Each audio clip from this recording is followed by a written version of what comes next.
Hey budget gardeners, Vita Loca here. Join me today as I show you how I prune back and fertilize my creeping phlox. So let's go.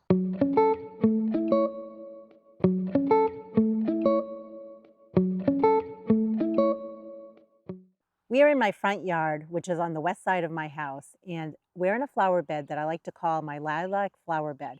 And the reason is there's a nice big lilac tree in the back of this area.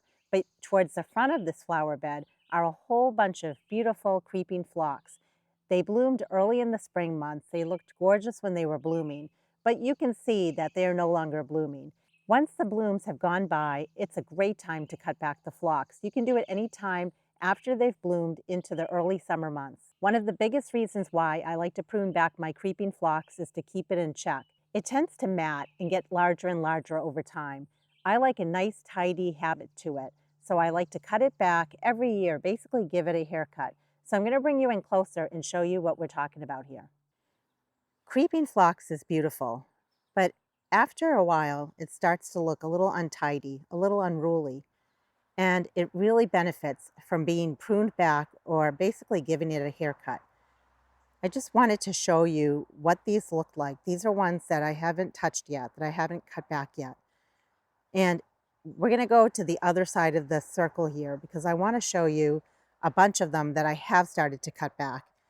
You can probably already see the difference. So starting with that one there, heading this way,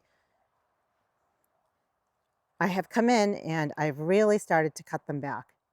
And notice the difference. Look how much cleaner they look. And just by doing this, this will last the plant through the rest of the growing season. And in the fall time, if I really want to, I could come back in here and cut them back again. But normally, once I've pruned them in the late spring or early summer months, that's pretty much all I need to do in order for the plant to thrive next year.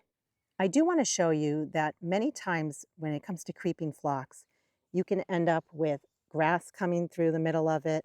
There might be weeds coming through it. And what I also like to do is I like to actually pick up the plant. And if there are weeds underneath the plant, I like to pull those as well. So in this example here, see that there are a bunch of weeds here. You just want to get under there and you want to pull those out. For this particular plant, I've already come through and I've weeded beneath it. And again, that's really important. You want to be picking it up from all sides and you want to get all the weeds, because if you don't do that, any of the weeds that are under here are just going to go to seed. And as I was picking it up, I want you to see what I was talking about when I said that it basically mats itself. The main part of the plant is right here. And speaking of which, if you want to divide this plant, you want to make sure that you're dividing it from the core, from the center. And I have a video that shows my process for dividing creeping phlox. I'll put it down in the description below. So when it comes to pruning it, what I like to do is basically open it up first. I'm just spreading it out just like this and untangling it. That way I know what I'm working with. When you do it this way, you basically will see pieces that are longer, pieces that are shorter, and everything in between. I like to use something like this, like hedge clippers or hedge cutters. And basically, I like to give my creeping phlox a haircut with these. So I come in just like this, and really it's up to you how much you want to cut it. I don't like to go too far in. I just want to give this a nice shape. So you can see how much I'm cutting here. I would say it's probably about 20%, 25% that I'm cutting it back. And then you're just going to cut just like this. And every so often I like to just pull it to the side and I want to clean it up just as I go. And then you can just keep on clipping it. It's actually a very satisfying job.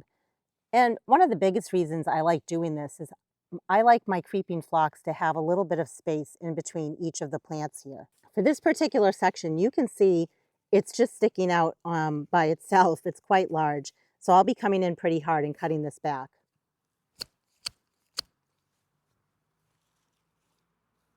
And then I just like to take any pieces that I have and I'm making a pile as I go.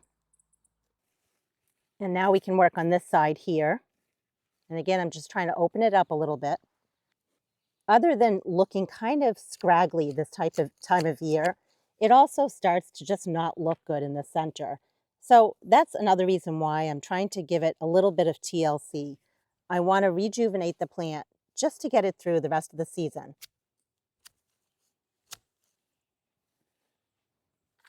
In this section here, this is where the two plants are overlapping, and I'm trying to avoid that. I definitely want there to be space between each of the plants. So I'm just going to pull this section out right here, and then I can go ahead and cut that. And I like to also check along the way. If there's anything that I missed, I can always use my hand pruners and come in with those as well. Now we just have this one section left here in the back, and we can cut that off. And then the top part here also could benefit from a trim.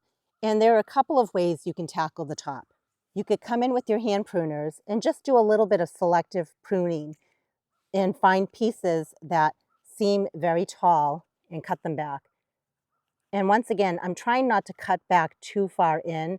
I'm cutting back maybe about 20 or 30%, and that's about it. Because in the center, there's not as much green, so I don't want to just be left with all this brown. I definitely want to have some greenery here.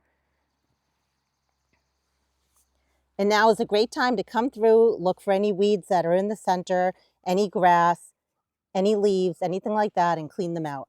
You could also come back with your grass clippers or hedge clippers, and you could find some pieces that look a little unruly and come in here and cut them back.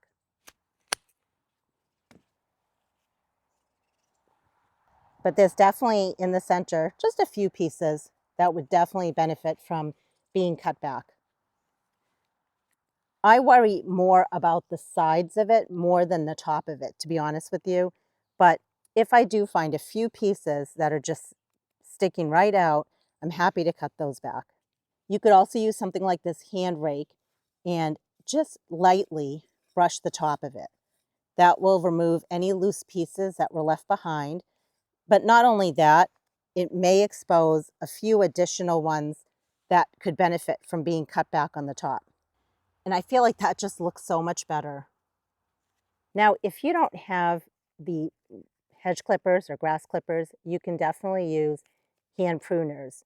Don't feel like you have to go out and buy anything special. I like to show different tools, and I want you to experiment with things that work for you. And if you don't feel comfortable cutting it back this much, you can just cut a little bit of it back.